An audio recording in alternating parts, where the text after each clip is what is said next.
Realizamos los talleres porque podemos hacerlo. También cabría preguntarse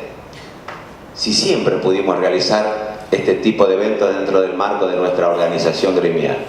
Y la respuesta siempre será negativa. Nosotros podemos realizar estos talleres de capacitación, talleres educativos, porque tenemos una organización sindical que está preparada desde el punto de vista humano y desde el punto de vista estructural, desde el marco económico, desde el marco material, y porque también en función del plan estratégico que tiene nuestra organización sindical podemos realizarlo. Pero también es cierto que no siempre fue así.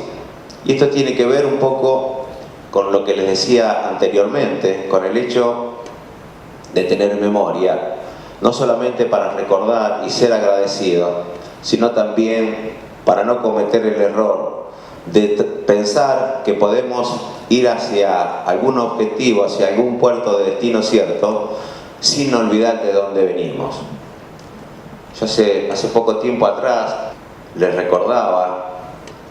que Nicolás Avellaneda, quien fuera el principal precursor de la inmigración en nuestro país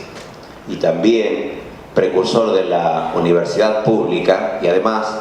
ministro de Justicia y de Instrucción Pública de Domingo Faustino Sarmiento y posteriormente presidente de todos los argentinos, en su momento acuñó una frase que los argentinos no deberíamos olvidar. Nicolás Avellaneda decía que aquellos pueblos que olvidan su historia están condenados a repetirla.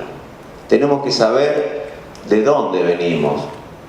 porque si bien es cierto que hoy tenemos una organización sindical digna, una organización sindical fuerte, una organización sindical con una tremenda participación de sus bases y con una capacidad de movilización que es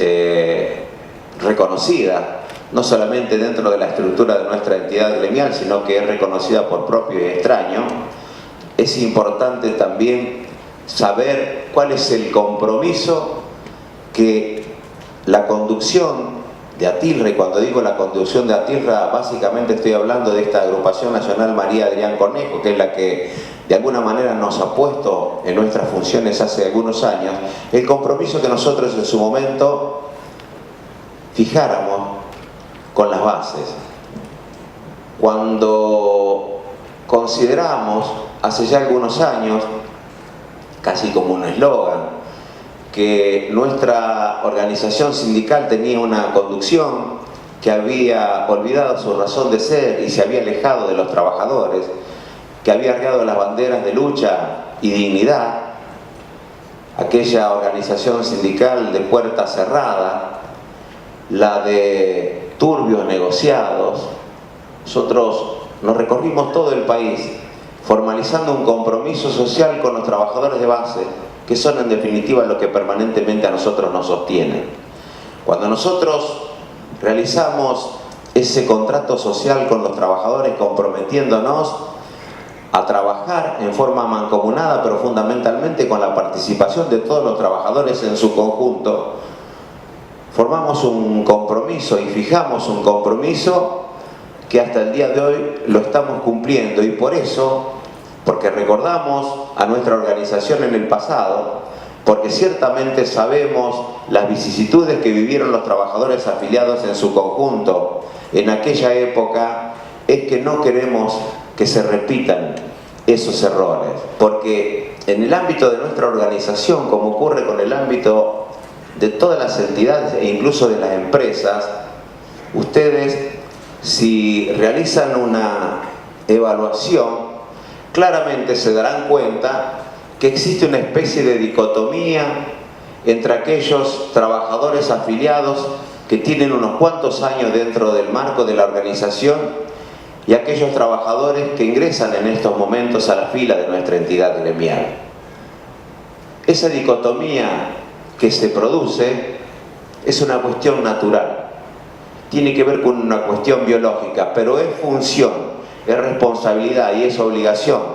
de la conducción a nivel nacional no solamente morigerar esas diferencias, sino que lo que hay que tratar de hacer es potenciar lo mejor de cada uno para llevar a nuestra organización al destino de grandeza que todos nosotros sabemos que tenemos por delante. A los compañeros jóvenes les digo lo siguiente: la juventud es una hermosa etapa de la vida, quizá la más maravillosa de las etapas, porque viene cargada de mucha fuerza, savia nueva, empujes, sueños, convicciones. El hecho de que tengamos jóvenes con posibilidades de utilizar el potencial que cada joven lleva en la mochila que lleva puesta por su edad, también existen vicios que yo no se los imputo a los jóvenes, sino que son vicios que tienen que ver con este sistema en el que estamos inmersos, en donde permanentemente pensamos en forma individual y somos antisolidarios. Entonces, si nosotros reconocemos ese estigma, tenemos que generar los anticuerpos y los elementos necesarios como para corregir esa situación. Entonces creo que es muy importante y necesario tener en cuenta esto para que no haya choques dentro de los ámbitos de trabajo y para que no haya gente dispuesta a utilizar esa dicotomía lógica natural existente entre aquellos compañeros mayores adultos y los compañeros jóvenes que ingresan a la fila de nuestra organización sindical. La falta de solidaridad, el individualismo, nos lleva a las personas, nos lleva a los seres humanos en creernos más importantes que el proyecto. Aquellos compañeros que hace muchos años que vienen militando dentro de la organización sindical saben lo que nos costó ganar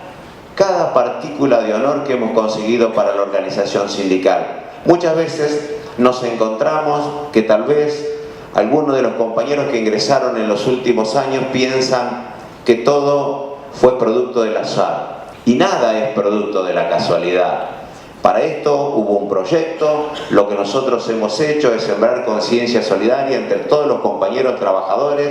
e insertarlos en un proyecto cualitativo común, donde cada uno de los trabajadores sabe, conoce perfectamente cuáles son sus obligaciones y cuáles son sus responsabilidades. Por eso me parece que también es muy importante que las bases, que los trabajadores en general observen y vean el comportamiento que nosotros tenemos como dirigentes, que permanentemente nos pongan en tela de juicio, porque así debe ser. Entonces ustedes se van a dar cuenta, y seguramente coincidiremos, es que no puede ser un buen conductor aquel que antes no aprendió a dejarse conducir. Podrán estar ocasionalmente al frente de grupos, pero no serán conductores, porque dejarse conducir, entre otras cosas, significa un verdadero esfuerzo, un verdadero sacrificio, una verdadera voluntad. Significa también ser leal, que no tiene que ver con la obsecuencia. Dejarse conducir significa, entre otras cosas, tener la suficiente humildad para saber que todos formamos parte de un proyecto y que si no nos manejamos en forma colectiva, la organización tendrá una anarquía como la ha tenido en mucho tiempo y los únicos perjudicados serán los trabajadores.